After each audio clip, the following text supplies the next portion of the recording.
Banyak orang berpikir melupakan adalah satu-satunya jalan untuk lari dari masa lalu. Banyak orang kira melupakan adalah cara paling baik para obati luka. Marbeta yang bisa lupa, yang bisa lari, yang bisa kemana-mana, karena merelakan yang perlu melupakan, melepaskan yang perlu melenyapkan. Sebab bagaimana kedamaian bisa hadir kalau kebencian hapus ingatan? Bagaimana bisa menerima kalau yang sempat rasa sakit terobati dalam kenyataan? Bukan persoalan beta yang bisa move on. Anggaplah beta sinyal dalam telepon, yang dengar suara tapi selalu ada di sana, yang lihat muka tapi selalu hadir di sana. Beta memilih kenangan, beta putuskan simpan dalam kepala. Bukan berarti beta terjebak di masa lalu. Justru beta sudah bisa keluar dari pilu.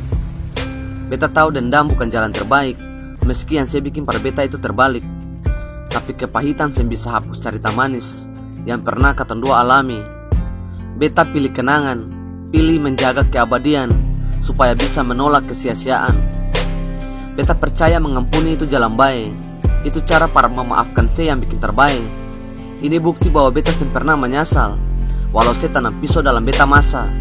Saya harus paham dari mana cinta berasal. Katong baku dapa ada maksudnya, pernah saling melukai ada maknanya, pernah kehilangan ada perenungannya, pernah kesepian ada kekuatannya.